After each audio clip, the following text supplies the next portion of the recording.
Elon Musk and retirement. Rob, what page is that on? There it is, 14. Elon Musk says you can skip retirement savings in the age of AI. Not so fast. Okay, this is a Fox News story. Let's see how this story goes. Rob, if you want to play the clip first, go ahead. Yeah. Well, one side recommendation I have is don't worry about squirreling money away for retirement in 10 or 20 years. It won't matter. No. Okay. Either we're not going to be here, or Yeah, I don't think Can you expand on that a little bit? you won't need to save for retirement. If any of the things that we've said are true, saving for retirement will be irrelevant. the services will be there to support you. You'll have the home, you'll have the healthcare, you'll have the entertainment. The way this unfolds is fundamentally impossible to predict because of self-improvement of the AI and the accelerating timeline. Yeah, it's called Any singularity solution- for a reason. Yeah, exactly. I don't know what happens after the event horizon. You know? Exactly. You can never see past the black hole or the event horizon, the light cone. I mean, Ray has the singularity out way too far. I mean, this is like the next, what's your timeline for this? We're in the singularity. Well, we are in the singularity, for sure. Yeah. We're in the midst of it right now, for sure. Yeah. And it would just Well, feels we're in flat. this beautiful sweet spot, which is, the... We're the roller coasters. We're just... Yeah, exactly. That's a great analogy. It's like that feeling You're at the top of the roller coaster and you're about to go. Yeah, but it's going to be a lot of G's when you, Yeah, a lot of when you Gs. hit it. Yeah. It's like feel like I don't have to just have courtside seats. I'm on the court. Exactly. And it still blows my mind. Sometimes multiple times a week. Yeah. So You can pause it right just when there. I think Jeff, your thoughts. Do you agree? This is insane. He just said, look, we can't predict how this is going to go. So the next thing he says, or the thing before that is, don't save for retirement. We have no idea how this is going to look on the other side. So just say, screw it. The hell with it. Just trust us that this is going to go well and you're going to be taken care of. Is that how you process it, that he's saying trust us, that we'll figure it out? He's saying, trust us. This is all going to work the way we want it to work and that you won't need to save for retirement. And then he also says, we don't know how the hell it's going to work out. I mean, to me, this is completely insane. Pop.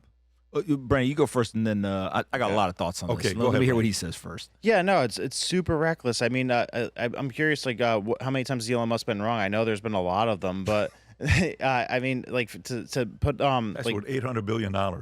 I know, but still, he's been wrong. He's made crazy predictions that he's been wrong about, with timelines and everything. So, but look at the stakes that if he is wrong, I mean, people already don't save for retirement. So, how many people are going to be influenced by that and say, oh yeah, screw it, I'm going to be able to have UBI in the future, so I'm not going to save for retirement. And then what if he's wrong?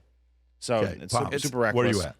So I'm literally building a company around this because I think that this is the single most important thing that the everyday American has to understand is happening right now. There is a arms race that is about to occur, which is there is artificial intelligence that is being built at hyper speed. And that artificial intelligence is being able to automate away tasks and eventually jobs at a very, very fast rate. Now, let me give you a couple of examples. How many software engineers now aren't writing code, they're just letting AI do it? I am invested in a lot of these companies. 50+% of the code being written inside these companies written by AI. Now there is Claude Cowork. So now it can go and do a bunch of tasks that an entry-level employee could do. You're now starting to even see Elon in that same interview, he did an interview with the Cheeky Pint with Dwarkesh and one of the Carlson brothers.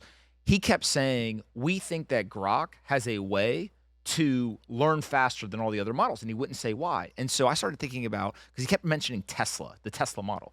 And so I said, oh my God, he is basically going to have people just record their computer screen while they work, and they're going to use the machine learning to figure out how to do what you do. And so I tweeted that. Elon responded. I didn't tag him or anything. He responded. He said, pretty much. And so what's going to happen here is artificial intelligence is going to go put a bunch of people out of work.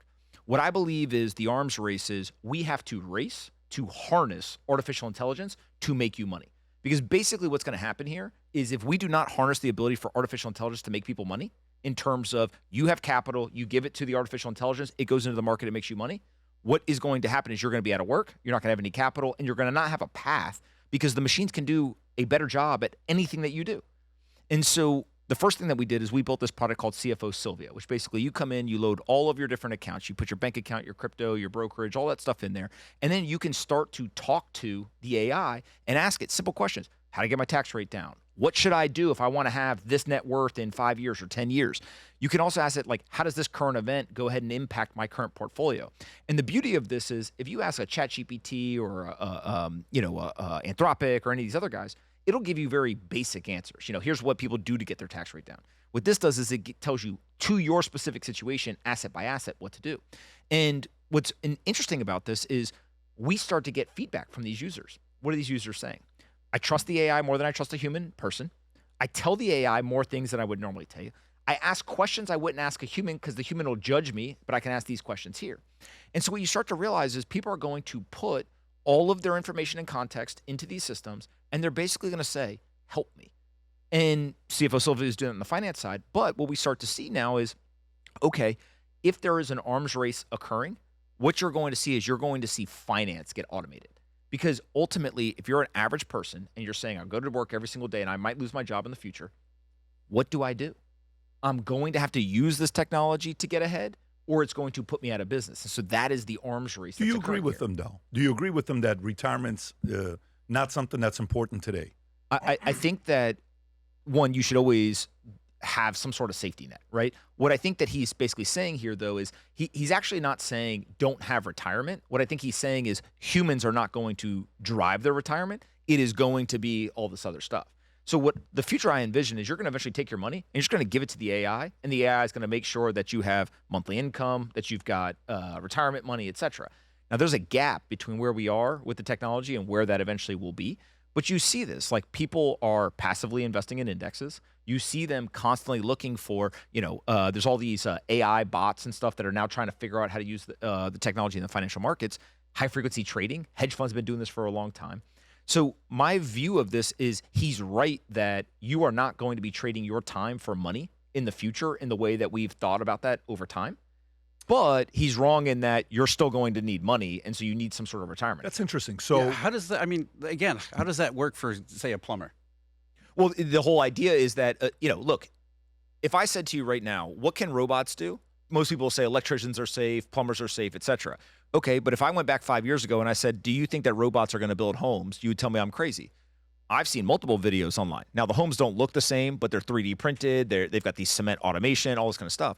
And so as we rapidly get here, I think one of the aspects of all this AI stuff and robotics that to me is, frankly, it breaks my mind, right? Because it's scary and exciting at the same time, is this idea of exponential production.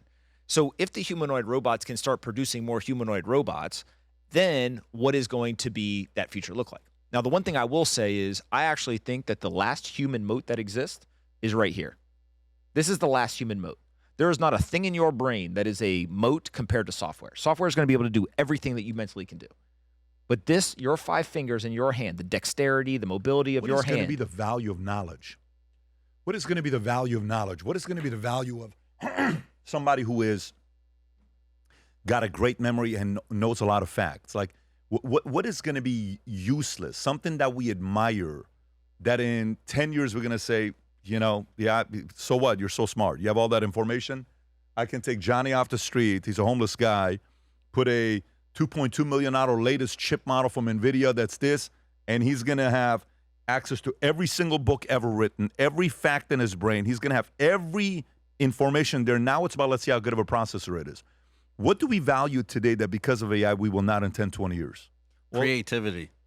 You think creativity? Creativity, the ability to go beyond what we have today. So you think in 20 years we won't value creativity? No, I think we will value more creativity. How about the know-how you were not going to? Know-how, knowledge, facts, know-how, memorization. Like you said, you can replicate a lot of, because those are more mechanical processes. It's about the ability to go beyond where we have today. That's what human ingenuity has been since we were. I agree. There's 5 things we score at the company. Every quarter we do our calibration, and it's based on 5 things. EATIR. E is effort, A is attitude, T is teamwork, I is innovation, and then R is results. 3 weeks ago, we're doing our calibration meeting, and all the managers coming in, they're scoring everybody. And then one of our guys, Mario, scores someone a 7 on innovation and gives these other 2 guys a 1. And I said, why did you give this guy 7 and these 2 other 1? He says, well, because of this, this, and that. I said, okay, great. I said, but why this guy 7? Because of this. And then he pauses, says, look, Pat, not going to lie to you. I don't even know how to score for innovation. I said, that's fair. A lot of other people probably feel the same That was way. the right answer. So we have to figure out how to quantify on how to score innovation. And we did, by the way. And here's what our system was. 4-step process that we wrote out on the board. Number 1 was, how creative is this person? Which goes back to what you just talked about. That's the number 1 element of creativity to us. Number 2 was, does this person ask critical thinking questions all the time? We're sitting in a room and say, why do we have that over there? Should we move this prompt over here? On the website, should we move the CTA here? The video that we did, I don't know if I like the way it starts the first 3 seconds. Maybe we move the intro of this clip to second 48 and then move that one to first 3 seconds. So that is the critical thinking. So you got creativity, critical thinking. Number 3 is actually always thinking about how we can improve everything. And then last but not least is implementation, because you can have all the first 3 and you don't implement them, means nothing. I agree with you. To me, the way you're presenting it, Pomp, is this is how I see it. Today you go to a Morgan Stanley guy or Goldman Sachs or a JP Morgan Chase guy. I have $10 million. How should we invest? Well, let's go small cap. You know, what's your risk tolerance, time horizon, all this other stuff. All right, we're going to buy some this. We're going to buy some this. We're going to buy some that. Let's put some cash. Let's put some this. Your age is 50 years old, so 50 minus 100. Let's go 50 equities, 50 bonds, 50. Okay, great. No problem. You're saying in the next 2, 3, 5, 10 years, that person's going to have, I got $10 million. You give to the AI, and AI will say, how aggressive do you want me to go find work to create a business? Are you willing to risk that this could not work? And my brains of my engineers or the AI is going to go build this company. Okay, it's going to go do this for us. Is that kind of how you're processing it? I'm saying 2 things. One is today, the AI will give you information that no human is able to do at the speed and the cost. I'm not saying information, so I know about Claude. I'm talking but about... But you need the information first, and you need people to get used to getting the information. Where I'm going to is to kind of go back, and then you piggyback give on what them the money. Elon is saying. What are we going to get to a point that it's purely about, here's the engines for AI, I give you 10 million, go start something, go 100. build something, go market something, and I do nothing. Then I take that 10 million, and now it's like 88 million, go do something. So do you think is that how there's it's 2 going to things be? that are happening right now. This is not like a, hey, is it going to happen in the future? The first thing is there's a bunch of experiments that people have where they're basically saying, let me give $10,000, $20,000 to this AI, go into the market and make me money, whether it's a crypto market, stock market, whatever, right? So that to me is not very different than high frequency trading now with better technology. But that is definitely happening. The second thing that I find really interesting is there's been a couple of these demos that have now gone viral online where people will say to the AI, create me a business that makes X dollars per week, per month, per year. Come back when you're done. And the AI will go and it'll say, okay, well, if I need to make $100,000 a month, what industry should I go into? Let me go look at the TAMs of all these industries. Where is there, a lot of competition that I could go and undercut cost? Like it does, all kind of like a business analysis. Then it says, okay, well, if I need to be in that industry, what product should I serve or what service, right? What could I create? Okay, let's create a website. Let's get a URL. And it starts doing all this stuff. And these people are running these experiments, and what they're essentially doing is they're giving the AI, right? That right now, one of the biggest stories about Apple is that they are actually selling out of the Mac Minis, these small computers, because people are buying them hand over fist, and they are basically setting them up, and they're putting an AI on it, giving it full control of the computer, and saying, I'm going to give you a phone number, I'm going to give you an email address, I'm going to log you into all these accounts, go. And so I always go to and I say, right now, if we look back 3 years, most of this stuff didn't exist. Right? ChatGPT, AI agents, all this is all brand new. This is the worst the technology is ever going to be. And so there's a huge gap right now between how the technology works and how people know how to leverage it.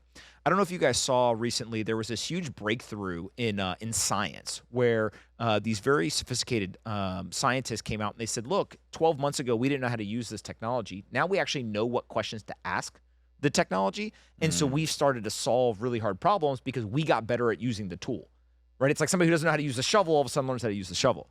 So one thing that we've got for your audience is anyone who wants, anyone who signs up for CFO Sylvia next 24 hours, we're going to send them 100 prompts that I use on a periodic basis to better use AI to manage my finances.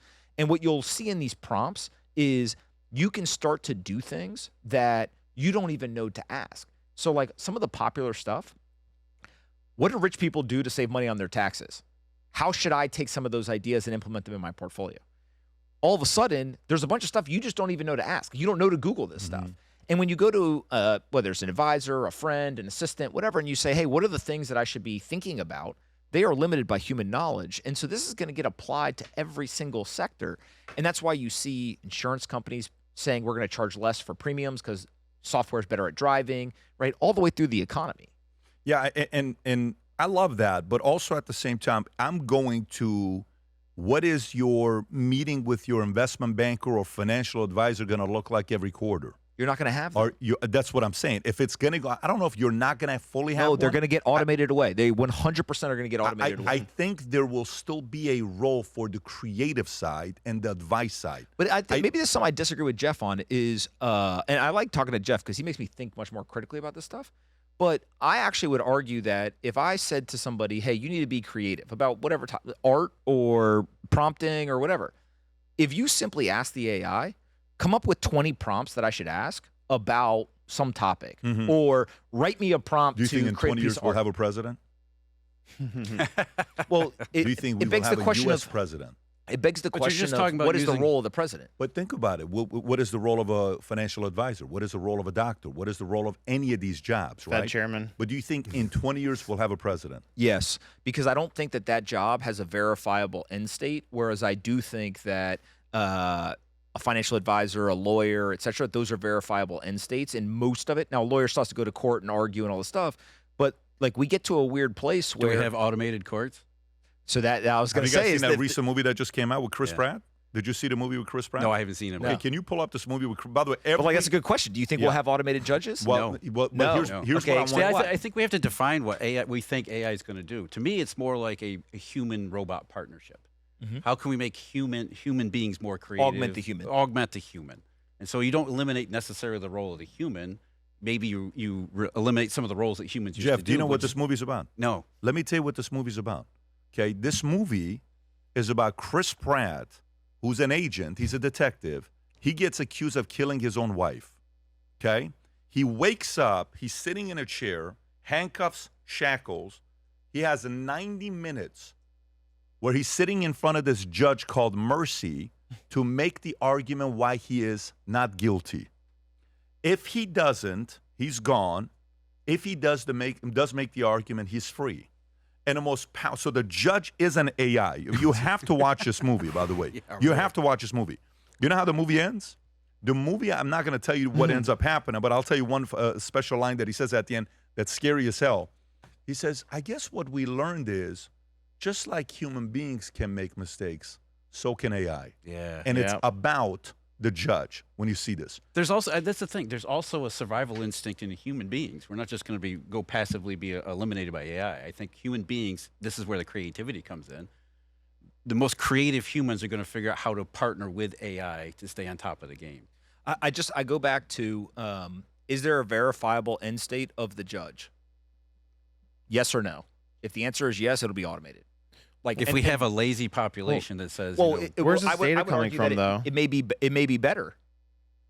Does a judge in the current judicial process end up helping or hurting humans when you add in bias, error, etc.?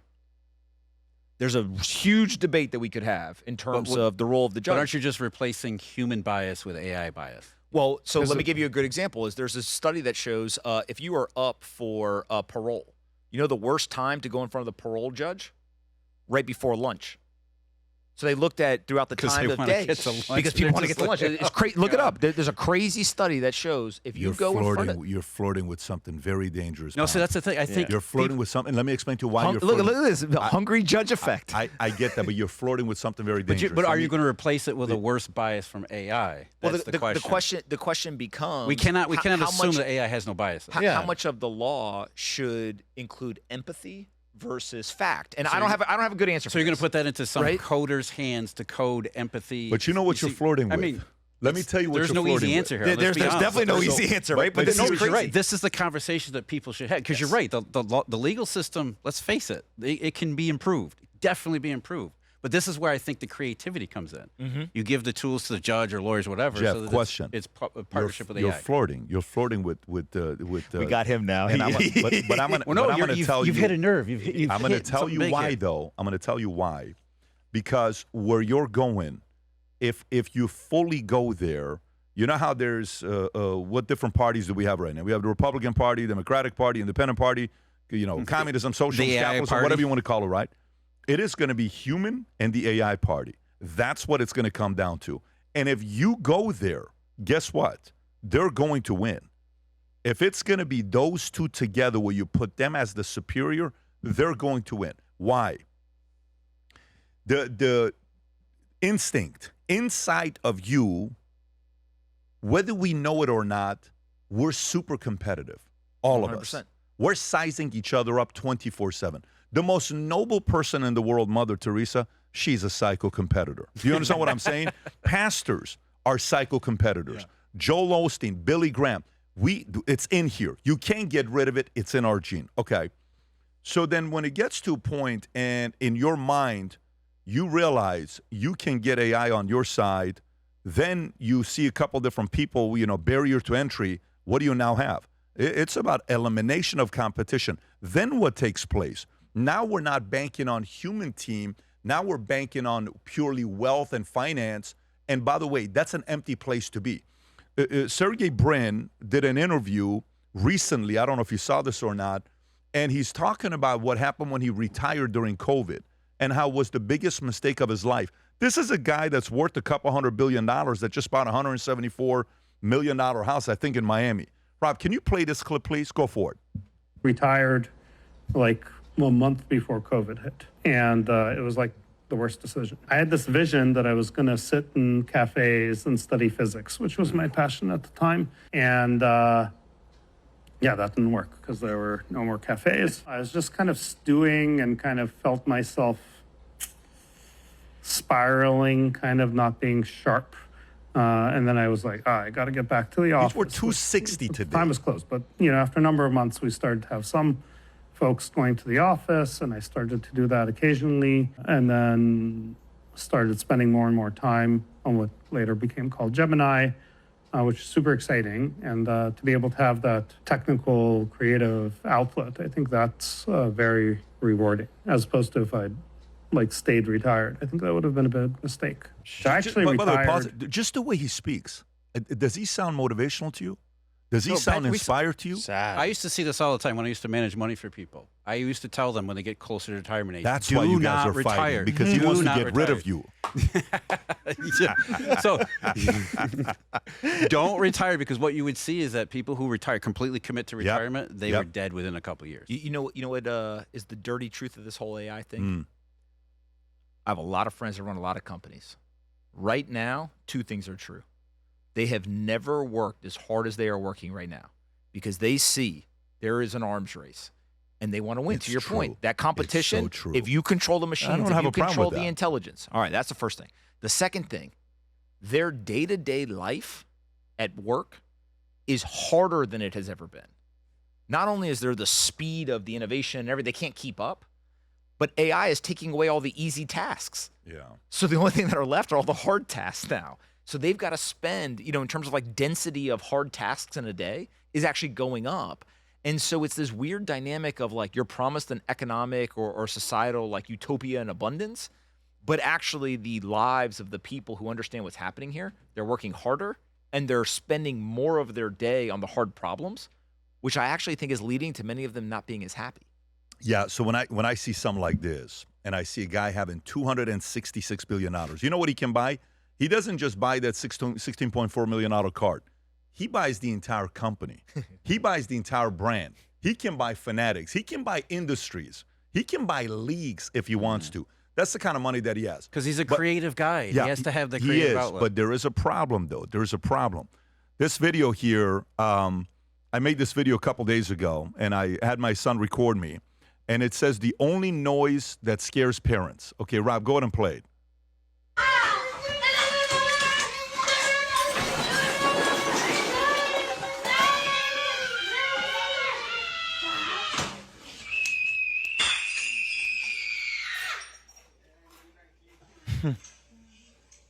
Yep. What is the only noise that scares parents? Silence. I By knew the way, what it was before even. But check this out. Do you know what the point is with what we're talking about right now with AI? Here's the point. Check this out.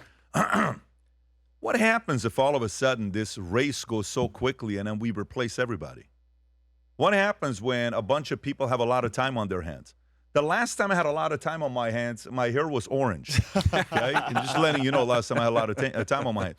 It is so important for everybody to have a job and do something. Even if everything gets automated, I don't want to stay home all day.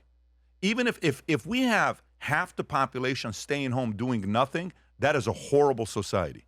Horrible society. We have to have purpose. We have to be going after something. So to me, the only thing is, the question becomes, if you allow AI to run with no regulation, if you allow it to, is this something that you want to highly deregulate? Do you want to leave it open to let it go? And typically, as a capitalist, you want deregulation. You don't want regulation. You want it to go.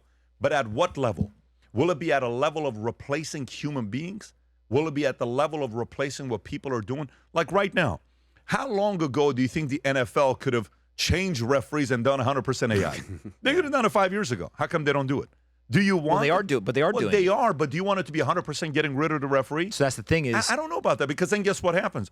First is the referee, then the first team announces an AI head coach. We don't want a head coach. We want an AI head coach. That's a job. Then it goes to, listen, XYZ company just built a running back, and the NFL has agreed that each team can have 3 AI robot players. Now you got a robot player that I paid $88 million and sponsorship. So that's an Anthropic quarterback. This one has the OpenAI quarterback. This one has. The game changes in a very big way if we go too much there. Go ahead. Final thoughts the before we move on. NFL is interesting because they're trying to figure out, did the ball cross the plane or not, replay, all that stuff, right? I think as Jeff said it earlier, is like this idea of human error is also an important point. So like baseball is actually the better example to me, where there's a strike zone. When you watch a baseball game, they tell you whether it was in the strike zone or not. But there's still an umpire, and the umpire still makes balls or strikes. I love that. Yeah, Partnership. and so human robot partnership. Yeah, and so I do think that there is this this transition period where people are trying to figure this out. The last thing I'll say about this whole thing, though, is my number one piece of advice for people is to start using the technology, because the one thing that I know for sure is you are going to get left behind if you use none of it. Now, how extreme is the impact is up for debate. But if you are not using this technology on a day-to-day basis, you are going to fall behind. And so you can start, replace some of your Google searches with using AI, use it at work, right? You can start slow, but if you are not using this stuff, you're going to be left behind. Yep. That part I don't disagree. But it's very important to realize. By the way, we played a clip the other day in 2022, October 17th, when I said Dow's going to go to 50,000 by 2026. You nailed it. I nailed it. But I'm telling you, very soon, this whole political party concept could go away, and it could be human versus AI, and that could be 20 years away. But you know what's funny is like if you look at how Trump won in 2016, there's now a bunch of like information that's come out where basically they were selling the red hats, and they were using that to get the data to then put into the lookalike audience on Facebook, and they were using the Facebook advertising. Like that wasn't quote unquote artificial intelligence, but that lookalike audience technology is machine learning and all this type of stuff. For sure. Right? We do it ourselves, for sure. Yeah. And so it's like whoever starts to use the technology more and more. Only if human is above. It's the only thing, if that stays above. If all of a sudden, look what happened right now, birth rate in America, 1.58. You know, last year we only had 3.6 million babies born in America.